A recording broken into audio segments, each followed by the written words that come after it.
Akhirnya guys, Partai Nasdem mendeklarasikan untuk mengusung Pak Anies Baswedan menjadi bakal calon gubernur Jakarta di Pilkada tahun ini. Artinya dengan adanya koalisi antara Nasdem dan PKS itu sudah cukup memenuhi syarat untuk mengusung Pak Anies Baswedan memperebutkan kursi gubernur di Pilkada tahun ini. Selamat loh buat Pak Anies Baswedan ya. Gue sih memang bukan warga Jakarta ya guys ya, tapi gue emang antusias banget nih untuk ngelihat Pilkada Jakarta tahun ini tuh bakal seperti apa. Mengingat 2017 itu sengit sekali antara Pak Ahok dan Pak Anies. Gue sebenarnya ya berharap bahwa tahun ini tuh bakal ada rematch antara Pak Anies Baswedan dan Pak Ahok gitu ya. Akan ada pertarungan dua orang hebat ini memperebutkan kursi gubernur Jakarta gitu. Kira-kira bakal siapa yang menang gitu ya. Seru kan kalau misalkan Pak Anies melawan Pak Ahok lagi gitu ya, pasti berbobot gitu ya, debatnya bakal seru ya kan. Pokoknya bakal penuh kejutan gitu ya, karena dua-duanya tuh menurut gue kayak lawan yang seimbang gitu ya, jadi ya bakal penuh kejutan gitu ya nggak sih? Kalau kalian dukung siapa guys kalau misalkan Pak Anies lawan Pak Ahok? Anak generasi muda ini melihat tidak ada sanksi setiap tindakan. Orang udah keluar dari penjara atau korup, kok lebih kaya? Iya. Jadi akhirnya masa katanya udah disita semua hartanya, keluar masih naik Rolls Royce atau Bentley gitu. Kita bingung gitu. Saya melihat ada satu sistem memang. Anda saya biarkan korup supaya Anda bisa saya kontrol, atau Anda saya berikan kenikmatan hidup supaya Anda lupa untuk melawan korupsi lagi gitu loh. Jadi ada dua nih. Jadi kita dibuat takut. Nah ini saya kira ya kita harus balik lagi ke soal mungkin pendidikan di rumah, keyakinan kita. Nah saya percaya satu hal gini aja Pak. Saya bilang sama anak-anak muda kalau saya ketemu ya, percayalah sama saya, orang yang berintegritas dan beretos kerja tinggi itu pasti punya masa depan yang baik. Itu harus kita yakini. Anies Baswedan daftar uji kelayakan dan kepatutan calon gubernur Jakarta ke PKB. Loh. Katanya tokoh internasional, katanya diminati PBB, katanya bisa membuat perubahan di Indonesia. Bahkan ada seorang dokter yang menyebutkan Anies bisa menyelamatkan dunia. Tapi kok bisa? Hanya untuk ikut pemilihan sekelas gubernur saja harus uji kelayakan dulu. Ini level provinsi loh. Dan uniknya yang menguji itu adalah partai yang mengusung di Pilpres kemarin. Alasannya meski pernah diusung PKB di Pilpres 2024, Anies harus tetap mengikuti tahapan untuk mendapatkan dukungan dari PKB di Pilgub Jakarta 2024. Berarti kesimpulannya, selama ini Anies belum layak dong jadi pemimpin. Pengalamannya memimpin Jakarta dan pernah ikut kontestasi di Pilpres 2024 menjamin layak atau tidaknya menjadi pemimpin. Bahkan di tingkat provinsi sekalipun. Gimana tanggapannya anak-anak Abah? Monggo komen di kolom komentar. Dikeluhkan orang gitu, sampah masih di mana-mana. Kalau itu kan kita betul nggak boleh sampah. Satu sungai pun kita nggak boleh sampah. Anda nggak bisa biarkan satu sampah pun berserakan di sini. Saya kira memang ada beberapa bagian sungai yang memang tidak dikeruk. Dulu kita beli banyak sekali alat berat untuk tumbuh. KPK yang menjadi macan ompong menghadapi Anies Baswedan. Ada apa dengan KPK sehingga dia tidak berdaya untuk mengungkap kasus Formula E dan banyak proyek-proyek siluman, proyek-proyek yang dananya di markup di Pemprov DKI. Ada apa? Kenapa KPK menjadi macan ompong di depan Anies Baswedan? Ada apa? Kabarnya dengar katanya itu Formula E itu yang makan uangnya juga rame-rame, ada juga DPRD DKI. Ya tangkaplah, ya kan? Tangkap tuh anggota-anggota DPRD DKI dan Anies Baswedan. Selesaikan Formula E itu. Tindak tegas. Cuman ya susah. Lembaga KPK-nya sendiri, oknum-oknumnya itu juga banyak maling. itu waktu si Novel Baswedan itu menjadi penyidik KPK tuh ditawarin mau berapa tahun itunya, di penjaranya mau berapa tahun, itu ada harganya, ya kan? Mau 2 tahun sekian, 5 tahun sekian, 10 tahun sekian, 12 tahun sekian. Kalau seumpamanya si koruptor ini tidak mau memberikan uang, ya diperberat, ya kan? Nah itulah kerjanya KPK. Semoga mau seperti apapun hebatnya, kong kali kejahatan yang dilakukan oleh Anies Baswedan, ya, menyalahgunakan kewenangan atau menyalahgunakan anggaran Formula E ataupun anggaran yang ada di Pemprov DKI. Ya, yakin suatu hari nanti Allah Subhanahu wa Ta'ala akan menurunkan azab yang seberat-beratnya pada Anies Baswedan CS. Saya jauh lebih siap jadi gubernur sekarang karena udah lewatin sekolah Makobrimob kan, saya bilang. Ya saya sih terima kasih aja orang ngarap saya bisa jadi gubernur lagi gitu ya. Tapi kan sekali lagi partai saya kan kursinya tidak cukup. Kita kurang 6 kursi. Nah, dan untuk kerjasama kayaknya saya lihat ya nggak tahu mungkin atau nggak mungkin itu urusan DPP ya. Terus yang kedua juga masih ada pertimbangan DPP akan masang saya atau tidak. Saya kira kalau soal Pak Anies itu saya serahkan pada DPP ya. Nah, karena DPP udah punya kriteria siapa yang bisa dicalonkan. Anda nasionalis atau tidak? Anda pernah terlibat menyuarakan pemecah bangsa atau tidak? Saya kira itu ada filternya di PDIP. Pertama, saya katakan secara aturan KPU tidak bisa katanya gubernur jadi wakil segala macam.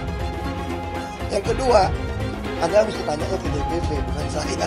Assalamualaikum warahmatullahi wabarakatuh. Waalaikumsalam warahmatullahi wabarakatuh. Bismillahirrahmanirrahim. Kami warga Jakarta, khususnya Jakarta Utara, Kelurahan Warakas, ingin Pak Anies menjabat kembali sebagai gubernur, maju kembali sebagai gubernur seperti tahun 2017, dan kami sebagai warga Jakarta telah menikmati kinerja Pak Anies.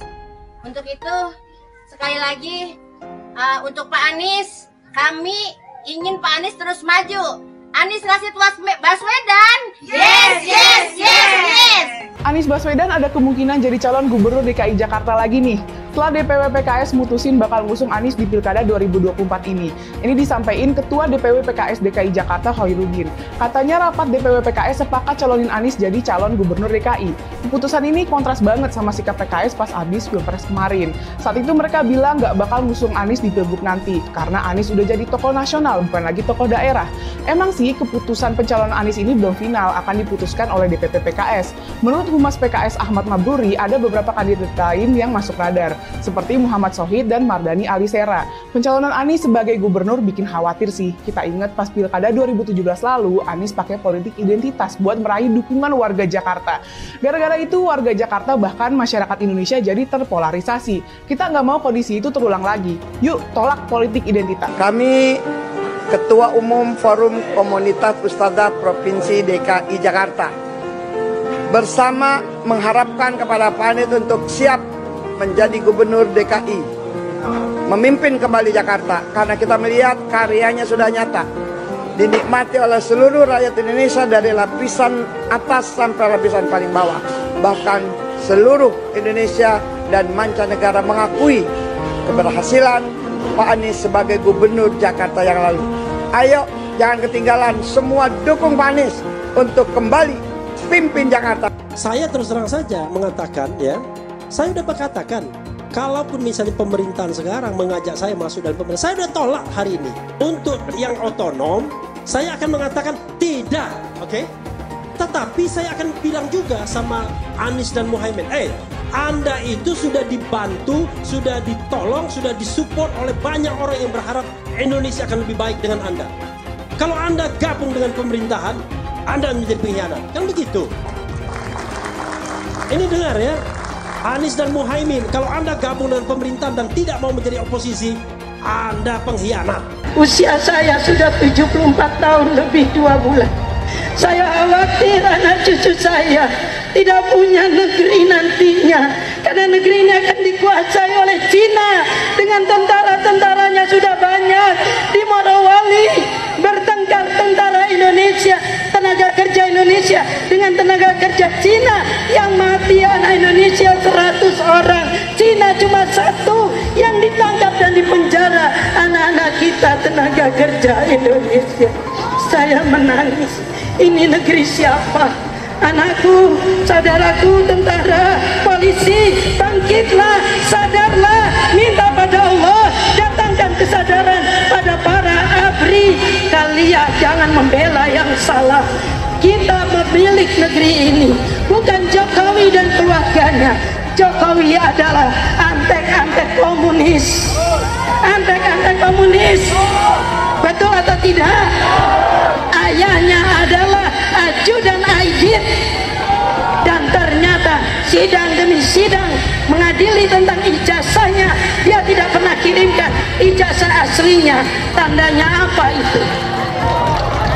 Jadi saatnya dia harus turun, masukkan penjara, dia harus mendapatkan hukuman yang sebesar-besarnya. Dari sekian banyak penyampaian aspirasi, dari berjilid-jilid diskusi, belum ada solusi untuk negeri ini. Maka kami emak-emak atas nama aliansi masyarakat yang peduli dengan negeri ini, tidak ada jalan lain bahwa pemimpin yang rusak, pemimpin yang tidak tahu malu, hanya satu caranya, yaitu semuanya duduk di kantor DPR itu, duduk di sana, kuasai data dan minta kepada Puan Maharani untuk bukan memakzulkan Jokowi, tetapi lengserkan Jokowi, mundur Jokowi dari sebagai pemimpin. Apa gereja? Ini apa? Kok saya agama Islam Betawi. Kita dibohongin selama 10 tahun, pembohong lagi. Ada apa dengan gereja, Pak? Masalahnya Jokowi itu Cina banyak. Kita dibudakin zaman Soeharto, Cina lagi, jangan sampai Cina lagi. Nah, itu rasis itu. Zaman Soeharto nggak ada kecurangan, sah. Presiden, ini pembohong. Bohongin rakyat, tau nggak? Jokowi itu apa sih? Jokowi itu apa? Ya Allah, dia itu seperti boneka golek, ditata ke sini ditata ke sini tapi sebenarnya lebih pinter anak saya loh. Bener apa enggak? Lebih pinteran anak saya, anak TK. Masa 1 ditambah 1 berapa? Dia bilang 11. 1 ditambah 1 ya 11. Otaknya di mana? Otaknya di mana? Goblok kalian, tolol kalian. Ngaku profesor, masa 1 tambah 1 kok 11? Goblok apa enggak? Tolol apa enggak? Saya menentang politik identitas karena bagi saya politik identitas dengan membawa-bawa agama itu mempermainkan agama. Kepada orang banyak katanya ngajak-ngajak, kalau ikut saya masuk surga, nyoblos saya masuk surga, tidak nyoblos saya neraka, tidak berhak disalati kalau mati misalnya. Ini mempermainkan agama. Emang yang punya surga kelompoknya pendukung Pak Anies? Hah? Iya. Ngapain lama-lama di dunia? Ngapain? Kalau katanya dijamin masuk surga? Yaitu Abah mengutus 1000 malaikat. 1000 malaikat. Dari 1000 malaikat, yang 1 malaikat membawa 1000 malaikat. Berapa itu jumlahnya? 1 juta. Kita akan mencoblos pilihan Allah dan Rasulnya. Siapa Imam Mahdi? Profesor Dr. Anies Rashid Baswedan, itu Imam Al-Mahdi, Al-Imam Al-Mahdi. 2024 memenangkan Anies Baswedan. Kenapa? Imam Mahdi. Semua sedunia, kalau haram tidak mendukung Anies untuk Presiden Indonesia 2024, Dajjal. Kalau tidak memenang Anies Baswedan untuk Presiden, Dajjal. Catat itu, amin menang wajib, amin kalah dosa. Secara eksplisit ditulis dalam Al-Quran. Quran surah Al-Qasas ayat 26. Quran surah Asy-Syu'ara ayat 107, 125, 143, 162, 178, 193. Quran surah Ad-Dukhan ayat 18, ayat 51, Quran surah At-Takwir ayat 21, dan Quran surah At-Tin ayat 3. Tepuk tangan untuk kemenangan. Amin. Amin menang, amin kalah. Catat itu. Hamba itu namanya Anies Baswedan. Dia akan panggil malaikat Jibril. Wahai Jibril, aku mencintai hambaku yang insya Allah namanya Anies Baswedan. Kabarkan kepada seluruh umatku, seluruh makhlukku, bahwa aku mencintai Anies Baswedan. Maka Jibril akan mengatakan kepada seluruh makhluk di langit, seluruh makhluk di bumi, cintailah Anies Baswedan. Maka insya Allah makhluk di langit dan makhluk di bumi semuanya akan mencintai Anies Baswedan dan mendoakan pada 14 Februari insya Allah Anies Baswedan Presiden Republik Indonesia. Siap Bekasi memenangkan Anies Baswedan 80%? Siap menang satu putaran? Saya tidak mau pemimpin masa depan menyalahkan angin di kemudian hari. Anda kalau nyindir lain kali jangan pakai angin, Mas. Mau bilang lagi, jangan salahkan angin. Saya kan sampaikan soal angin ya kemarin. Angin tak ada KTP-nya. Angin itu bergerak dari sana sini. Ketika polutan yang muncul dari pembangkit listrik tenaga uap mengalir ke Jakarta, maka Jakarta punya indikator, karena itu Jakarta mengatakan ada polusi udara. Ketika anginnya bergerak ke arah Lampung, ke arah Sumatera, ke arah Laut Jawa, di sana tidak ada alat monitor. Ada orang yang bilang jangan cerita soal angin, maka dia tidak menghormati ilmu pengetahuan. Soal pembangunan yang berkelanjutan. Dia bilang di Jakarta dia udah meneruskan yang udah baik. Lu jangan percaya ya, itu ngibul. Faktanya nggak seperti itu loh. Belum lagi nih, program penanggulangan banjir. Jadi di daerah Jakarta itu ada daerah yang sebelumnya udah bebas banjir. Pas Anies mimpin, kok bisa-bisanya daerah itu banjir lagi? Gimana nggak banjir kalau kalinya udah nggak pernah dikeruk sama dibersihin, Pak? Kalau soal Jakarta, gue bisa bicara banyak deh. Jadi gue saksi bobroknya kepemimpinan Anies di Jakarta. Dan gue bisa pastiin, omongan manisnya Anies soal apa yang dia lakukan waktu mimpin Jakarta itu banyak nyebulnya. Saya mensyukuri kenapa kalah, kenapa ditahan. Saya bersyukur atas itu semua. Saya coba bayangkan ya, kalau seandainya waktu itu kita menang gitu ya, hari ini belum tentu kita bisa nikmati seperti ini. Kita bersyukur 5 tahun Tuhan izinkan kasih ke orang yang pintar ngomong untuk kerja. Coba kalau kita bayangkan gitu ya, kalau kemarin saya masih jadi gubernur, ini saya udah turun ini. Tapi yang pintar ngomong itu dikira orang hebat kan? Ini lebih berbahaya tahun 2024, langsung ketahuan karakternya. Langsung ketahuan itu. Di saya juga ada kutipan Pak di kamar saya Pak. Tulisannya, Jakarta telah mengambil keputusan yang fatal. DKI yang kita harapkan, Anies Baswedan yang begitu jelas Islamnya. 4 tahun 8 bulan jadi gubernur. Mana peraturan pergub saja yang melarang migrasi? Mana perda Islam apalagi? Yang akhirnya tidak berani juga menegakkan hukum. Banjir tetap banjir, macet tetap macet. Kriminalitas Jakarta, Anda tahu 2 menit sekali terjadi pencurian. Sekarang orang sedang euforia, dia mau dicapreskan. Bagaimana umat terjebak lagi, bodoh lagi, masuk lagi. Kalau misalnya memang Anies itu mau maju dan dia tekad mau menegakkan hukum Islam dan menyatakan perlawanan, saya peduli.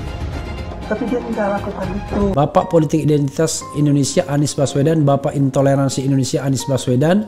Jangan lupakan, jangan terlena, jangan sampai dia pecahkan kita dengan dagangan ayat dan mayatnya. Air itu turun dari langit, turunnya ke atap rumah langsung sumur bor, bukan ke sungai dan ke laut. Jangan hanya konsentrasi pada pembangunan benda-benda mati yang indah difoto dan bisa ditunjukkan dalam 5 tahun hasilnya.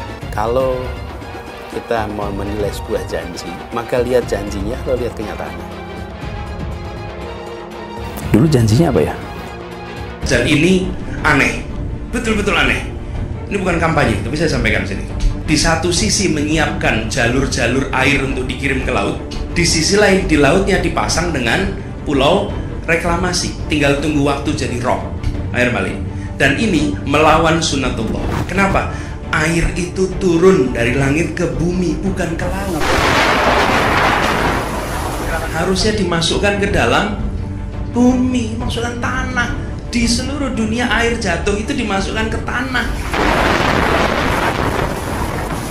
bukan dialirkan pakai gorong-gorong raksasa ke laut. Jakarta telah mengambil keputusan yang fatal. Bukan banjir, itu memang parkir air.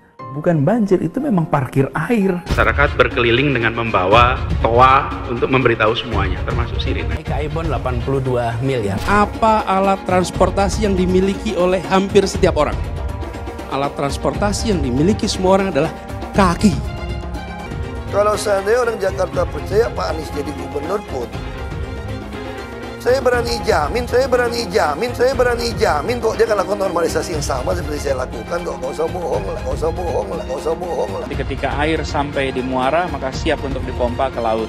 Pancasila Soekarno, ketuhanan ada di pantai. Anak Tuhan dari mana? Kalau Yesus anak Tuhan, bidangnya siapa? Besok di seluruh wilayah Indonesia kami katakan dan Iblis hanya menggoda orang yang beriman. Makanya jarang-jarang orang kafir kerasukan setan. Yang kerasukan setan itu orang baik-baik. Jarang, saya belum pernah nengok Cina kerasukan setan. Pernah tak Ahok itu kerasukan setan? Enggak, setannya juga pernah. Karena sesama setan dilarang saling menggoda. Karena di salib itu ada jin kafir.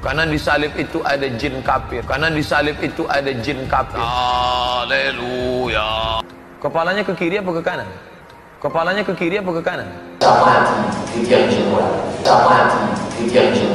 Kita percaya salib itu lambang mulia, bukan jin.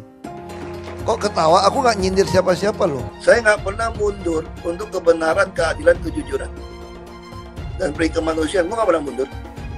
Dan gue nggak pernah takut juga sama lu. Siapapun yang rasis, gue akan hadapin. Karena rasis itu tidak berperi kemanusiaan. Sama saya ditanya dulu kan, kamu nyesel nggak statement kamu di Pulau Seribu sehingga masih masuk penjara? Tidak pernah nyesel, karena saya mengatakan kebenaran. Hai teman-teman, tahun ini adalah tahun yang bagus untuk trading di market kripto, terutama Bitcoin dan kripto lainnya. Teman-teman bisa gunakan kesempatan ini untuk mencari cuan dengan trading di market kripto. Untuk trading, teman-teman cukup registrasi dengan menggunakan link di kolom deskripsi, lalu deposit. Tentukan apa yang ingin kalian tradingkan, lalu tekan tombol buy. Sesimpel itu. Untuk minimal deposit, cuma Rp400.000 saja. Kita tidak dikenakan fee sama sekali. Saat ini lagi ada promo spesial. Welcome bonus buat kamu yang register dan deposit. Teman-teman akan dapatkan 100% dari jumlah deposit pertama. Contohnya teman-teman deposit 1 juta, maka akan menjadi 2 juta. Karena welcome bonus 100% dari jumlah depositnya. Jika ada pertanyaan, teman-teman bisa hubungi WhatsApp di kolom deskripsi. Saya juga mau mengajak teman-teman untuk bergabung di komunitas trading yang ada di kolom deskripsi. Di sana saya akan memberikan sinyal trading yang bisa teman-teman ikuti. Seperti biasa, kalau kamu suka dengan video ini, jangan lupa komen, klik like, dan subscribe. Jakarta, meskipun bukan lagi sebagai ibu kota, tetap seksi, terutama di mata para politikus. Itulah kenapa meski ibu kota negara sudah dipindah ke Kalimantan, para elit politik itu masih enggan untuk pindah dan berkantor di sana. Jadi kalau Prabowo atau Gibran harus pindah ke IKN, lah nanti siapa yang memberitakan gerak-gerik mereka supaya tetap tersorot oleh kamera? Bisa hilang dari radar calon pemilihnya kalau presiden dan wakil presiden terpilih itu jauh dari keramaian media. Media adalah infrastruktur penting untuk membangun pencitraan buat seorang politikus. Apalagi buat mereka yang ingin menjadi calon presiden dan calon wakil presiden di 2029 nanti. Banyak pengamat yang memprediksi kalau presiden dan wakil presiden yang terpilih masih tetap ingin berkantor di Jakarta. Selain secara infrastruktur, IKN itu belum siap. Dan ini yang paling penting. Mayoritas perusahaan media Semua itu ada di Jakarta. Itulah kenapa Jakarta masih tetap seksi di mata para politikus, terutama buat mereka yang punya ambisi untuk menjadi calon presiden atau calon wakil presiden di periode mendatang. Dan panggung popularitas nanti bisa direbut oleh Gubernur Jakarta yang punya peluang lebih besar karena mereka ada di epicentrum media. Anies jelas mengincar posisi calon presiden di 2029 dan itu hanya bisa dia lakukan ketika dia menjadi Gubernur Jakarta. Dan itulah kenapa Anies Baswedan berani turun pangkat dari calon presiden menjadi calon gubernur. Meski disoraki oleh banyak orang. Di mana dia nanti akan menari di panggung besar untuk tetap mempertahankan popularitasnya. Bahkan kalau perlu menaikkan namanya supaya lebih terkenal. Lawan Anies dalam akrobat politik itu cuman Ahok. Dua mantan lawan di Pilgub DKI 2017 ini tetap menjadi magnet yang kuat di dalam survei siapa yang layak untuk memimpin Jakarta. Kalau masalah akrobat politik supaya terus dibicarakan orang, Anies ini masih jagonya. Ada aja ulahnya yang bikin orang terus membicarakannya sehingga nama dia semakin lama semakin menancap di benak banyak orang. PDI Perjuangan yang hanya punya 15 kursi sekarang harus mencari partai koalisi minimal totalnya 6 kursi supaya bisa mencalonkan. Kalau mereka nggak dapat koalisi, ya mau nggak mau harus bergabung dengan partai lain yang lebih kuat koalisinya. Anies sementara ini didukung oleh 3 partai untuk maju menjadi calon gubernur di Jakarta, yaitu PKS, PKB, dan Nasdem. Sedangkan Ahok yang berasal dari PDI Perjuangan, kalaupun dia akhirnya maju, partainya harus berkoalisi dengan partai lain. Karena suara PDI Perjuangan yang turun atau anjlok di Jakarta itu nggak cukup.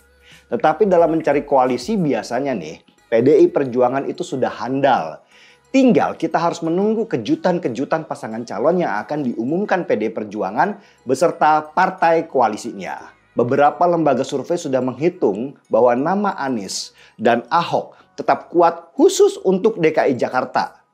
Mungkin ini akibat perseteruan lama mereka sehingga orang ingin terjadi duel El Clasico di antara mereka. Tadinya sih ada rencana Kaesang, putra bungsu Jokowi, akan ikut bertanding di Jakarta. Tetapi sesudah disurvei, cuman dapat 1% doang. Dan akhirnya melipirlah ke Jawa Tengah karena di sana peluangnya Kaesang mungkin lebih besar. Tapi dari peta popularitas, 3 nama itulah yang sedang dibicarakan sekarang, yaitu Anies, Ahok, dan Ridwan Kamil. Belum ada calon lain yang secara popularitas itu menyaingi mereka bertiga. Sedangkan Golkar untuk di Jakarta kemungkinan akan mencalonkan Ridwan Kamil. Karena nama Ridwan Kamil juga terus menguat. Meski sempat ada kabar beberapa peting di Golkar itu lebih membutuhkan Ridwan Kamil di Jawa Barat. Karena di sana ada calon kuat dari Gerindra, yaitu Deddy Mulyadi. Saya justru belum melihat ada calon yang kuat lagi selain 3 nama tadi. Nama Andika Perkasa, Risma, Yusuf Hamka belum cukup kuat secara popularitas untuk menandingi 3 nama itu.